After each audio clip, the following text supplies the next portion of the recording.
Nesse momento, o senador Efraim Filho, do União Brasil, falando no Senado, lembrando que os parlamentares acabaram de aprovar em primeiro e segundo turno a PEC das drogas, matéria que agora vai para a Câmara. Acompanhe. 8 circunstâncias que são levadas em consideração na hora de diferenciar o traficante e o usuário. O que é importante, a PEC, ela deixou muito claro que traficante é tratado com rigor da lei, as penas mais graves, o encarceramento e como crime hediondo. Ao usuário, sempre. Aí o senador Efraim falando sobre essa aprovação agora há pouco no Congresso Nacional. Bom, Dora Kramer, aquilo que a gente vinha falando já há muito tempo, né? Quando o Congresso tem pressa, eles acabam aprovando o que querem. Lembrando que nessa segunda-feira nós tivemos mais uma sessão, aquela sessão regimental em que alguns especialistas foram ouvidos sobre a PEC das drogas, mas agora o Senado acaba de fazer a aprovação e a bola está com a Câmara. Dora. Pois é, 52-9, nenhuma abstenção, ou seja, acachapante, né? Milhões de elogios ali, a manifestação, elogios ao Rodrigo Pacheco, presidente do Senado, que é autor da proposta, evidentemente, e vários disseram que não se trata de uma resposta ao Supremo, ora. É claro que se trata, né, Koba, de uma resposta ao Supremo, que está com essa questão, está em pedido de vista, se eu não me engano. E, enfim, agora vai para a Câmara, eu tenho a impressão que na Câmara vai ter o mesmo destino. Agora, o senador Efraim Filho diz, a PEC diferencia, né? O traficante dá um tratamento ao traficante, dá um tratamento ao usuário diferente, mas não faz, o que diferencia os dois? Já que é proibido qualquer quantidade, então, Sim. Em termos de conteúdo, em termos políticos, simbólicos, está dada a resposta. Mas em termos do assunto em si, como é que resolve? Acho que ainda fica essa falha. Kobayashi, eu já vou ouvir você, mas antes a gente tem um chamado lá de Brasília. A repórter Marília traz as informações, Marília Ribeiro trazendo as últimas informações, acompanhou toda a votação. Ô Marília, o que você destaca para a gente nessa aprovação, os 2 turnos na mesma noite? Bem-vinda.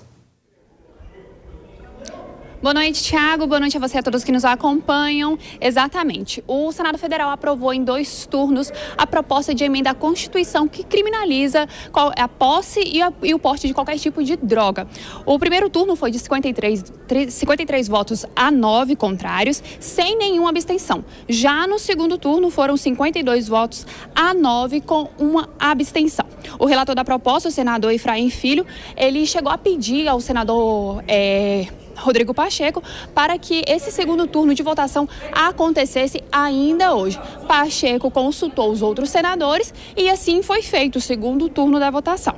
O único partido que orientou, Thiago, o voto contra o projeto foi o PT. Já segundo o senador Jacques Wagner, que é o líder do governo na casa, o governo não iria orientar sobre esse projeto, mas que ele seguiria o posicionamento do partido.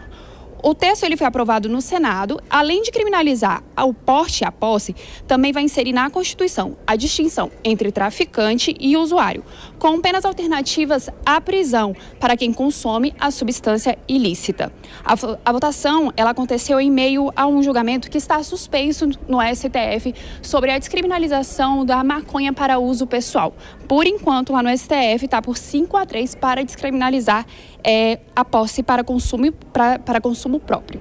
Hoje, a lei de drogas ela estabelece que é crime adquirir, guardar e transportar entorpecentes para consumo pessoal, mas não pune a prática com prisão, mas estabelece penas alternativas, com advertência, prestação de serviços comunitários e comparecimento a cursos educativos.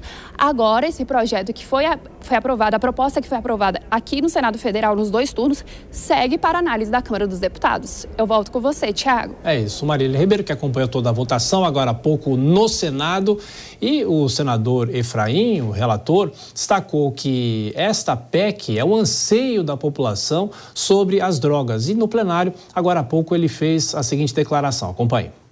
A decisão ficou clara por entender que a sociedade brasileira não quer a descriminalização. As pesquisas de opinião pública demonstram que mais de 70% da sociedade é contrária à descriminalização das drogas, e também por entender que o Estado brasileiro não está preparado para poder receber essa explosão da dependência química. Imagine a que viria fruto da descriminalização e consequente aumento do consumo, o que é inegável.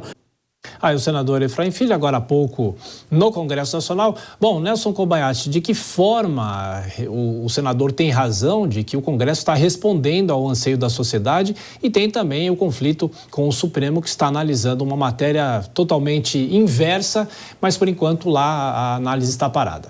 Pois é, de fato trata-se aí de uma resposta do Legislativo ao Judiciário, inclusive por propositura do próprio presidente do Legislativo, do próprio presidente do Congresso e do Senado, o Rodrigo Pacheco. Até por isso a velocidade dessa tramitação e a maneira acachapante, como disse a Dora, que foi aprovado em 2 turnos já no Senado Federal.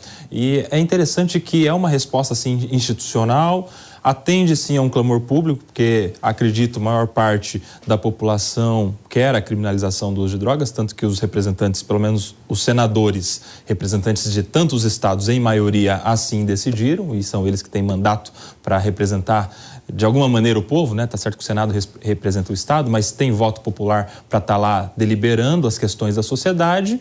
Fato é que a maneira é que é estranha, porque a gente está vendo aí a inclusão no artigo 5º da Constituição. O artigo 5º é o artigo das garantias e dos direitos individuais. E aí a gente tem lá 70 e poucos incisos com direitos. Direito à liberdade, direito à vida, direito a isso, direito à associação, direito à reunião, direito, e vai ter agora um inciso 80 que vai ser proibido. Então, assim, uma série de garantias e agora uma proibição. Não faz muito sentido, inclusive há quem diga que isso poderia ser inconstitucional, essa proibição em um artigo que seria de garantias individuais. Isso, no final das contas, pode parar onde? No STF. E aí é que a gente poderia ver essa corda esticar ainda mais, mas aí são cenas para os próximos capítulos.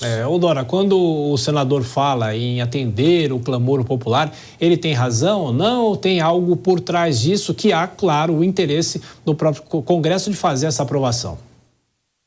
Porque aí conjuga o interesse do Congresso, que é esse. O Koba aí foi perfeito, deu toda a letra, quer dizer, as pesquisas indicam, sim, você joga uma pesquisa e pergunta o que as pessoas preferem, obviamente é isso. A gente tem pesquisa, é assim com aborto também, e várias questões da chamada, digamos assim, pauta de costumes, né? Aí o Congresso conjuga o interesse dele de dar uma resposta com o que ele sente que é realmente a preferência popular. Acho que é isso.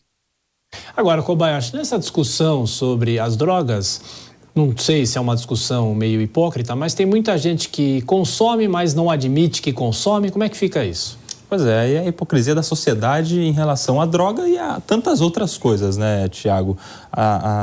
O cidadão, o ser humano tem a hipocrisia como uma parceira de vida, e isso é natural em qualquer sociedade. Mas aí é aquela questão, né? Se eles estão lá representando a vontade do povo, que seja feita, portanto, a vontade do povo. E só para deixar claro, o senador falava ali de que o texto, a PEC, trata com rigor o traficante. A PEC não fala nada do traficante. Essa PEC tem um artigo. O artigo é simplesmente para incluir um inciso no artigo 5º para falar que a posse e o porte de drogas serão considerados crime de acordo com a lei. É basicamente isso. Então não tem nada sobre o traficante. O traficante continua sendo traficante pela lei de drogas. Não tem nada na Constituição a respeito disso. Agora, só o que está a nível constitucional é a criminalização do porte e da posse de drogas. Veja como vai ficar desequilibrado. Possuir ou portar drogas é um crime constitucional. Traficar está abaixo da Constituição. Ou seja, o que é mais grave está na lei inferior. O que é mais brando, teoricamente, está no texto constitucional que seria superior. Enfim, é essa loucura legislativa brasileira.